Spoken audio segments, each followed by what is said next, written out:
હર મારે દોસ્તો કેમ છો બધા મજામાં? સ્વાગત છે ફરી આપણે એક નવા વ્લોગમાં. અને ભરત આહિરની સ્ટાઇલમાં કહીએ તો ભરતભાઈ આહિરની સ્ટાઇલમાં કહીએ તો આપણા વ્લોગ જોતા હોય એમને મજા હોય દોસ્તો. આપણે જઈ રહ્યા છીએ કોમે, આપણે રોજ કામ ચાલુ જ હોય. અને એક બીજી વસ્તુ કહી દઉં કે આપણા ઘરે પણ મંડપ બંધાવાનું ચાલુ થઈ ગયું છે. તો કોઈ બંધા છે આ બાજુ ઠેઠ કાકાને ઘર સુધી, મતલબ બધું કામકાજ તો મંડપનું કામકાજ તોય બંધાવાનું તો પોણે છ ચાલુ હોય. પણ હું બીજા કામથી જાઉં તો મયંકભાઈ બે નીકળીએ બંને ના વ્લોગમાં. દોસ્તો નીકળ્યા પહેલાં એક વસ્તુ ગોતવા બેઠો હોઉં અને એ કદી નહીં જડતી મને, પણ તો બેસી ગયો હું. અને એટલો બધો સ્ટોક પડ્યો ને અમારા ઘરે. આ કમસે 2 વારની અંદર 2 ખાતાની થેલીઓ ભરી અને નાખી દીધા હશે મોજા પગના, બરોબર. અને હાથના રૂમાલ જે ખોવાઈ જાય બધા નોખાય તો નહીં ગણતો, પણ કશું ગમેલું લાવું કદી કોઈ હોતું જ નહીં. હજી શું નાસી આવે એ જ ખબર નહીં છે, ઉડી જાય છે. કારણ કે તલાને ધોજા એક નાખીને આવે છે કે શું થાય પણ ખબર નહીં. તો જો મોજાનો ઢગલો કરીને બેઠો હું, અને આ જેવું પાક્કા પાયે નક્કી કર્યું હોય બધા મોજા એક જ હોય. આ એક જ હોય. કોઈ પણ મોજા હું કાઢીશ ને તો બધા મોજા એક જ નીકળશે. આ એક જ, કોઈ કટિંગ મોજા હોય કોઈ પણ હોય, આ એક જ. કે આ બે તો મને આ તો તૂટી ગયા, અમે નાખી દેવા પડશે. આ એક જ છે, બરોબર. પછી આ એક જ હોય, આ એક જ હોય. બધા નવા ફ્રેશ, આ એક જ વાર પહેરેલા બધા મોજા, આ બધો એક જ વાર પહેરેલા. કોઈ મોજો ના જડે અમારા ઘરમાં, સિસ્ટમ જ જે ચાલે, બરોબર.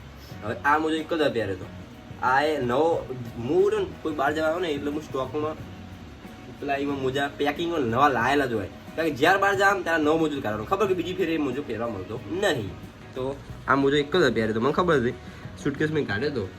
અને આ એક જ છે, હવે આ કોઈ કોમનો નહીં. એટલે આ બધો સ્ટોક પડ્યો હોય, આજ વિચારીને બેઠો કે બધું નાખી જ દેવું. જે બે લાગે યોગ્ય, જેમ કે હાથનો મોજો હોય રહ્યો તો અમે એક હતો એટલે એ મૂકી દઉં. બાકી બધું ફેંકી દેવાનું. હું આજે કંટાળે રોજ ફેંદવાનું યાર. અને જેટલી ફેર બહાર જાવ એટલી ફેર નવા મોજા લાવવા પડે. સુટકેસ મિલેલા હોય એ પહેરવાની, બીજી ભૂલી જવાનું. એ બધી સિસ્ટમ છે. તો સસ્તા લવાય, મૂકા તો અમારે તો લવાય જ નહીં. તો દોસ્તો ગોતેલું મોજા જડે તો સારા હે ગાતા. તો દોસ્તો આપણે આવી ગયા શેતરવાળા નરેશભાઈના મકાને, નરેશભાઈના બંગલે. તો સામાન લગ્નનો થોડો ઘણો આવી ગયેલો, હજુ તો લાવવાનો ઘણો. બીજું તો મમ્મીનું આવશે, સીધું ને એવું આવી ગયું જમણવારનું. અને આપણે દહીંનું દરવા જઈએ તો કહું મેં કંઈક કાઢા એટલે લઈને નીકળીએ બીજા ગામમાં દહીંનું દરાવવા માટે, બરોબર. દોસ્તો આપણે નીકળી ગયા ફાઇનલી મયંકને બે ચેનલ ઉપર થઈ. દોસ્તો આપણે આવી ગયા ફાઇનલી દહીંનું દરાવવા માટે. અને આપણે એક ભાઈબંધ જેવો થયો, અલે કોને વચ્ચે આ ભાઈબંધ જેવો થયો ને આર્યો. આ ભાઈબંધ રહ્યો ને નકર ગામમાં રખડવાનો ધંધો કરે, બીજું કોઈ કરતો જ નહીં. આવીને કરી ગયું આપણું પેમેન્ટ કરી દો.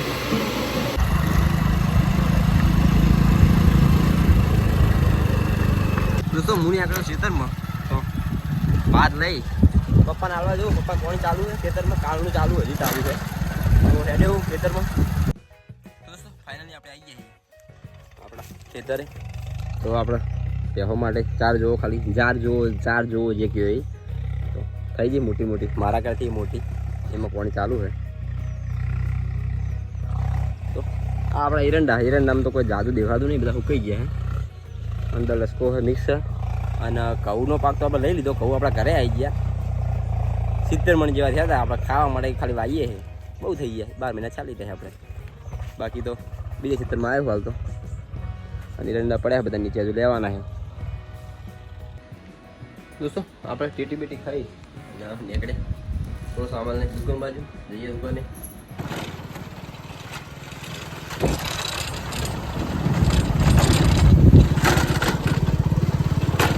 તો દોસ્તો આપણે કાઉન્ટર રેડી કરી દીધું, ટેબલ ખુરશી રેડી કરી દીધી અને આપણે રેડી છે, બેઠા છીએ ગ્રાહકની રાહ જોઈ આવે એટલે ચાલુ. દોસ્તો ગ્રાહક આવે કે ના આવે પણ આમાં હાડુને આવી જાય રોજ. કેવું હાડું આવો દોસ્તો નવરો બેઠો તો એ હાડુને આવ્યા તો એટલો પેપર રહ્યો, મને મજા આવે એટલે તમે આવતું રહ્યા નહીં યાર. હું એકલો પડું, માણસો તો ઢગલો હોય પણ વાય હું એકલો પડું. મેલા બેન વ્યસ્ત થઈ જાય છે એટલે આપણે હું એકલો હોય તો આપણે બે હોય કે આવી જવાનું, ખુરશી તને મળી જા, બરાબર. રેડી તો દોસ્તો વધારે ટાઈમ વેસ્ટ કરાવીને આપણે દુકાન વધારી અને આવી ગયા ઘરે. હોટલ કે દુકાન જે કહેવાય, આમ તો દુકાન છે નહીં સગડી એમ જ કહેવાય, કારણ કે આપણે હોટલ જેટલું હાઈફાઈ ચાલતું નહીં, મંદુ ચાલે. તો હજુ હાઈવે બાઈવે થાય પછી જોઈએ, બાકી તો ધંધા પોણી મંદી છે. ઘરે આવી જમવા બેસી ગયો ડાયરેક્ટ, પછી વોક ચાલુ કર્યો, કારણ કે ચાર્જિંગ નહીં, ચાર્જિંગ કર્યું થોડું. તો સેક્શન ખબર કારેલાનું છે, પણ મરચાં બાકી એક નંબર બનાવે, દૂધ છે અને શીરો છે અને રોટલી છે પાછી. તો ખાઈ લઉં અને ખાઈને પછી તો દોસ્તો આપણી પથારી થઈ ગઈ છે ફર્સ્ટ ક્લાસ, અને આપણે જઈએ ઊંઘવાની તૈયારી. તો જમવાનું જમી લીધું હોય અને કુલરમાં પાણી ભરી દીધું, સીન તો ના લીધું પણ ફૂલ કરી દીધું હોય, કારણ કે વાયરો આપણો કુલર ગજબનો હાલા. અને પછી ઠંડી વાય છે એટલે કોબે રાખવું ઉઠવા માટે, બાકી કુલર અમારું એસી જેવું કામ કરે, મજબૂત છે યાર. કારણ કે પછી જે પેલું મોટરવાળું જે પંપ હોય ને પાણી ઉઠાવે એ બંધ કરવું પડે રાતે, કારણ કે ઠંડી ગજબ નહીં આવી જાય. એસી જેવું શું છે કે અંદર વાતાવરણ ઠંડુ થઈ જાય, આમ તો પરસેવો થઈ જાય ખાલી. પણ તો આજનો વ્લોગ આટલા સુધી, વિહા મોલ દઈએ અને મળીએ ફરી કાલે નવા વ્લોગમાં.